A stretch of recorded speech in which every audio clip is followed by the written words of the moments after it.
name's Dave Sweetman, Business Development and Marketing Director for the Dialogue Group. Today I'm joined by Paul Broad, our Service and Technical Director. Hi Paul. Hi Dave, nice to be here. Something a little bit different for a change. Talking about the products rather than getting involved with the service and obviously design of these things as well. So today we're going to talk about the DL9130EV 18th edition multifunction tester with EV charging capability obviously. And we're also going to talk about our DL91, which is a EV-SE charge point adapter. So let's delve more into the products and see what's what.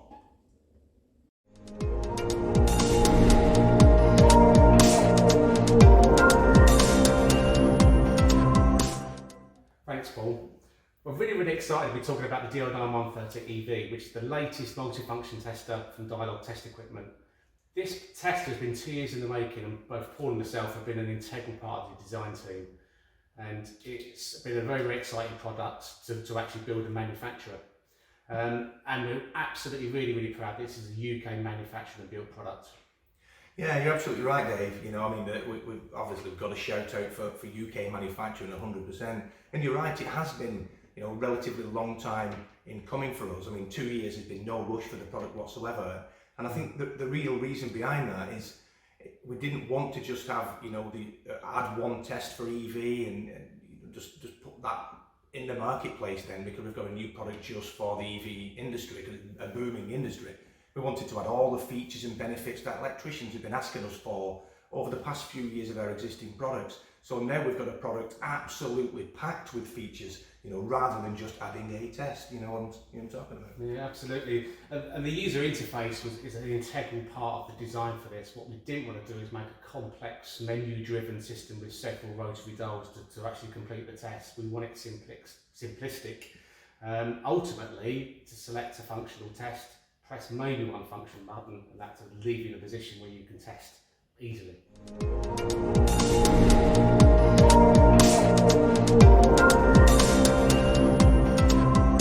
So yeah, let's make a start on the first position of the rotary dial then, which is the continuity test. And I mean, continuity test is an integral part of any electrician's testing process. But a lot of changes have been made on this particular test. Absolutely, Paul. So we've really stripped this back to basics, you know, even towards the input selection on the tester itself. So most of the testing for continuity is conducted between live and earth. So it made absolute sense for us to follow this actual symmetry across the installation testing network. So, you know, it's testing, you know, R1, R2 or R2 even, you know, that's conducted between live and earth. So we're just making it absolutely simplistic to actually test in that particular manner as well. Yeah, absolutely. And I think making the whole testing process easier and quicker and slicker for the electrician is the process that we want to adopt, isn't it? And at the end of the day, little things make big changes. You know, we've even taken the ability to use the test button. We had an option previously of auto start or not, but no electrician's got three hands, so why do we need auto start as an option? It's just permanently auto start. And another option, you know, we can now select between 200 milliamps and 15 milliamps continuity current for those people that want to test motor windings. But there's loads more features, Dave. Yeah, we've taken it to the extreme. We've actually developed a particular new system within the continuity test, which is called RMAX. This is totally unique to the Dialogue instrument, the DL9130 specifically. So the advantage of this particular test is, and you find it when doing your polarity testing, and actually calculating what your maximum R1 plus R2 is, or R2 as well. You know, if you're anything like me, with my memory, you not necessarily remember what the last result you actually tested as well. So say for example, imagine you was actually testing a ring final, you know, you're looking for the furthest point for your maximum R1, R2. So this instrument will automatically capture the maximum recorded continuity reading on the secondary part of the display. So when you do find the maximum, and then working your way from the distribution board, and then coming all the way back, the tester will retain the maximum reading on there. Fantastic changes have been made there.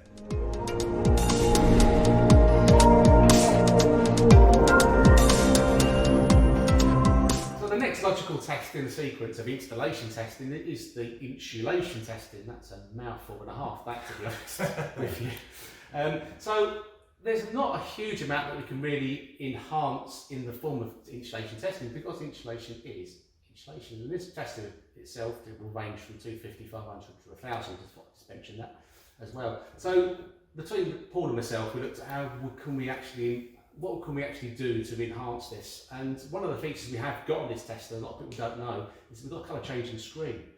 So we thought, why not utilise that feature a lot more on this as well. So during insulation testing at 500 volts, for example, any insulation test that falls below 1 meg is a fail. There's a potential issue there as well. So that's the limit set in BS7671. So why not put an alarm on that? So we've introduced a colour changing screen. So if the results do fall below 1 meg, the screen will change to red, just to alert you that there's an issue. And then there's an alarm function as well. So if the red screen's not enough, the test will make a excruciatingly annoying, horrible noise. Yeah, I think that's a good idea as well at the end of the day, because what we've got to remember is it's not necessarily a qualified electrician that's going to be using the tester. You know, it may be an apprentice that's been sent out there to do a little bit of testing for the qualified guy. Obviously, as a responsible person, I put my teeth in as well, Dave. I think I'm doing the same thing as you today. And you know, so the apprentice gets told if the tester alarms makes Dave's annoying noise and the screen flashes red, come and find me, because obviously there's an issue. I think it's a fantastic way of enhancing that particular test. Again, it's just finding that little niche that makes the product a little bit different.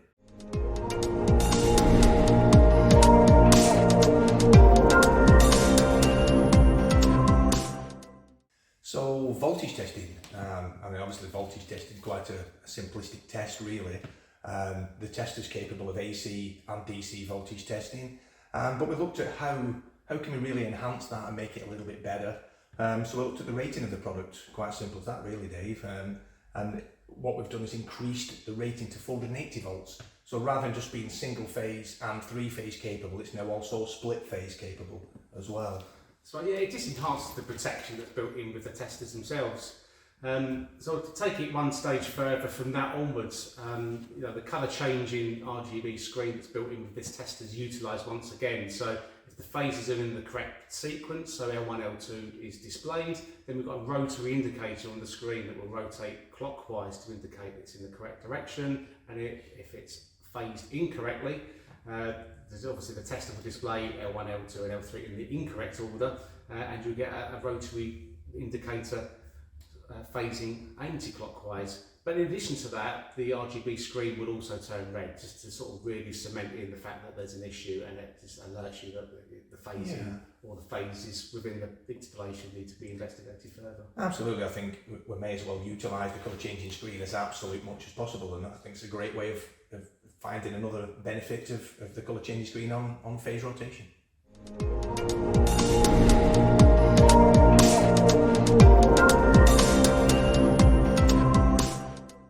We're going to now talk about high current loop testing.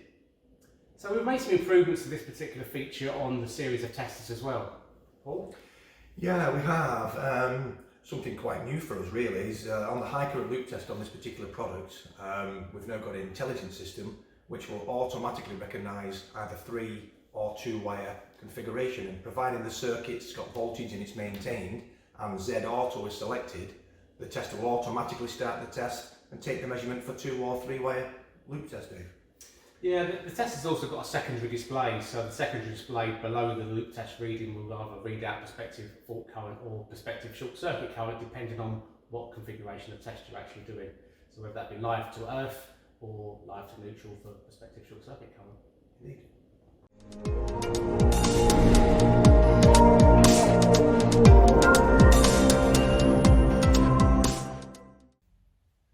So I'm going to talk about the next test on the rotary dial, which is no trip loop test, or as we call it, RCV Lock XLT. And what does that mean, Paul, exactly?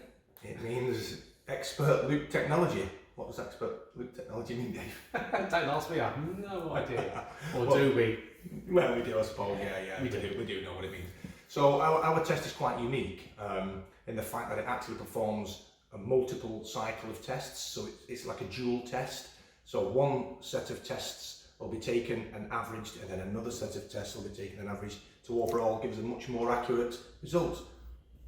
That's right, it actually runs a twin cycle test, so it does conduct two loop tests. The first test looking for things like RC uplift, noise on the installation or the circuit it's actually taking the measurement from, and the second one is the actual measurement, and it uses both these tests to return the most accurate test that you could possibly do on a non-trip loop. Absolutely, trying to minimise the effect of the RCD or the noise, and I think that's quite critical with every tester, don't you think, Dave? Yeah, it is, because no installation is the same. There's all sorts of issues with loop testing. You know, you could say it's like the M25, for example. There's obviously there's several ways of getting from one end to the other. You can go around the outside, you can go down the middle, you can get stuck in traffic. You could say traffic is noise. You know, there's lots of influences with loop testing that's as an industry standard. It's how do we overcome that, and we've got the method that we've got. The RCV XLT is our method to provide a really accurate loop test.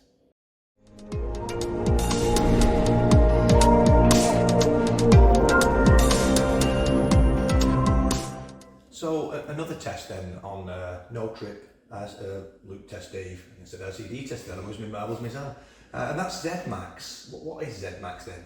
It's a test for ZS basically. So as part of the loop test equation, so there's the ZS reading that you put in your ICR certificates, for example, needs to be the maximum measured value on there. So how do we find that? So there's a simple calculation that you can calculate it mathematically. So that's ZE plus R1 R2 equals ZS. So what we need to do is really prove that with the tester as well on the loop test on non-trip. So there's a common method is that you need to find the maximum ZS recording whilst performing the test as well. So this is conducted with the three mains lead plugged directly into the tester. The tester set to ZMAX, and it will actually record and log within the memory of the tester the maximum recorded loop test value, and that will drop down to the secondary display. So you just keep repeating the test until it gets to the maximum, and when that value starts reducing, you know that you've already achieved the maximum ZS. Okay, so you're working on a fitted kitchen and there's multiple double sockets, there's sockets everywhere.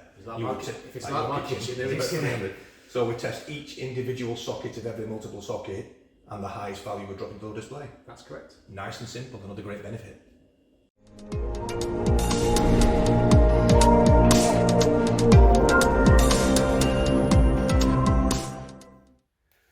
Talk about RCV testing now, and there's been some major changes on this particular function within the series of testers that we've just launched. Paul, do you want to elaborate on that a little bit more? Yeah, I can, and I think this is where the user interface really comes into its own, and the graphical capability of the interface as well for its simplicity.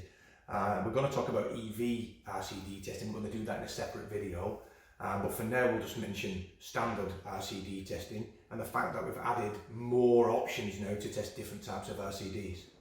Yeah, so a lot of the regulations have changed fairly recently that sort of stipulates that all RCD testing is done at AC. There's going to be situations and occasions where you will need to fault find potentially, and they do advise you to actually test for the specific RCD. So if it's a type A, test at type A, which is halfway rectified, or test at pure DC, which is a type B RCD as well.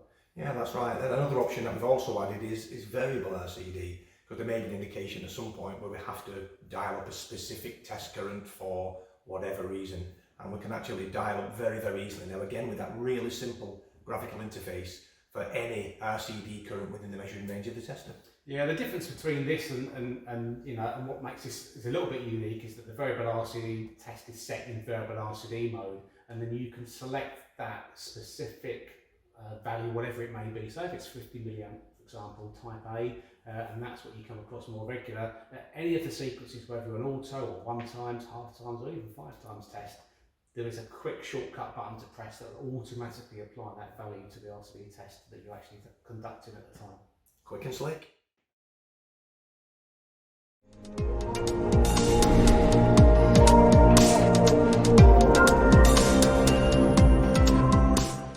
So we've previously spoken about RCV testing.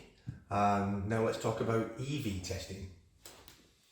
EV testing. Okay, well I hear a lot about 6 milliamps. What's a 6 milliamp RCD test? So you might want to elaborate on that a little bit more, Paul. Yeah, I can do, yeah. So not to complicate matters in any way. So we've got the RCD test and we've got the 6 milliamp RDC DD test. The testing that stands for what exactly? It stands for, put my teeth in, drum roll, residual direct current detecting device. Round of applause. Thank you very much. And that 6 milliamp is basically the integral protection of the wall box, the actual charger itself, aside from the 30 milliamp RCD that's actually in the consumer unit. That's it, right. We run a complete sequence. So so we believe as manufacturers that, you know, if a device has got protection inbuilt in it, it should be verified that that safety feature actually works to protect it as well. And that statement is, in a roundabout way, written in BS 7671. So we run an auto sequence, we put it all together, you know, which will complete a sequence with the 6 milliamp test from the very beginning, finish up through the 30 milliamp RCD test cycle. Yeah, indeed. And I think one benefit of listening to electricians and listening to you guys out in the field and reading the regs and knowing what's really required, we always try and go that little step further. So we actually, at the end of the auto test sequence, although that's fully automatic, it's very quick, very, very easy, and the user interface makes it easy as well. We actually give you the option to press the start button again and then continue with the ramp test. So then we do a 6 milliamp ramp test on the RDC DD, as we now know what it's called, both 0 and 180 degrees of phase, and then we then move into the ramp test on your 30 milliamp, as an example, RCD, to measure at what current those RCDs actually trip off at. Yeah, it's very useful, and then we're walking away from the installation. We feel that, and I'm sure you'll feel exactly the same, that you want to walk away from any installation of any device that is protected, it's safe, and you're not going to get a phone call to come back to say it's nuisance tripping or something's happened, or it's not anything correct as well. And the interface goes on a stage further, so once all these tests are complete, we can then recall that very, very simple from the interface on the front of the tester with just one button.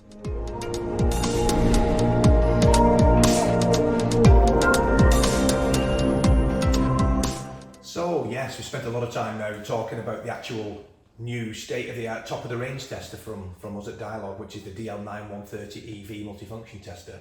But you may have seen on the videos, as you've watched through them throughout the past few presentations, that we've actually got a charge point adapter here as well, the DL9130EV EVSE charge point adapter. We haven't actually spoke about that, Dave. Do you want to tell us a bit more about it? Yeah, I will do, Paul, because it's an integral part of EV testing. So in effect, the adapter simulates a vehicle. So exactly the same message as a vehicle will send to a charger is what this adapter will do. So it enables you to you know, allow voltage to flow through so you can physically do the test. But the actual EV adapter itself is a standalone checker, so it will, you know, it will check all the aspects of an EV charger independently. Okay, so looking at the adapter itself, I noticed a couple of switches on there. We've got, first of all, PP state. Yeah, absolutely. So that stands for proximity pilot. So this is in a way that each independent charge lead that's supplied with a vehicle or that you purchase independently has got a maximum current capability in it as well. So for example, if you plug the lead in that's got a maximum current capability of 32 amps, for example, that will actually send a message to the charger saying the 32 amp lead, I cannot exceed that. Please do not exceed any current through that. Okay, that's interesting. And what about this CP state then? So control pilot is really the messages and the signals that the vehicle sends to the charge point itself. So for example, you've got lots of different states on there. You've got state A, B, C and D. So you've got state A, which is not charging and not connected. So that's a standard idle charge. You've got position B, which is charger connected but not charging. And you've got position C, which is non-vented, charger connected and cable connected and ready to charge. So you've got the main states on there as well, and you've got a final one which is vented. So that's for sort of generally older vehicles that require ventilation as part of the charging sequence. So quite intelligent then. It does, yeah. So all these different signals it sends out are an international standards, because all cars are compatible all around the world. So they are actually preset from all the standards. So being compatible with multiple vehicles, then I assume that this, I mean obviously I know it is, but for the benefit of the video, this is a universal adapter. It is indeed. So each charge adapter, so the EVSE1, DL91, for example, our EVSE adapter is compatible with other manufacturers, and likewise other manufacturers are compatible with us. Okay, is there anything unique really that you've done to make it easier for the user? So moving on, so to keep it on with sort of some standard tests on there, so we do, you know, CP error E as well, so that gives you a control pilot error. So that's the basic of the vehicle going into error mode. So we can simulate the vehicle error and it will stop the charge. We've got P error as well, which is protective earth. So if the earth is for any point disconnected from the charger itself, making it unsafe, the charge will stop immediately as well. And it also includes the PE pre-test. So that's just using a contact electrode that you touch on the front of the adapter there, and that will indicate if there's any dangerous voltages potentially present over 50 volts. And to sort of answer your question, Paul, some unique features that we've done on that. So, for example, on the actual adapter itself, as you can see on here, you know, it's taken me a long time to remember what control pilot A, B, C, D actually represent on there. So, you know, just to make it clearer on you, we've put a label on the top there to help you when testing. So, you know, the amount of times you're going to be going position B, what's that? We'll make it clearer and easier for you. And you'll notice this throughout the whole design process of the adapter and the tester itself. You know, clarity and making it easy, and the user interface has been the biggest design brief that we've followed throughout this whole process. Absolutely. And again, you know, we keep saying the little things make a big difference, and I think that's true across the whole product as a kit.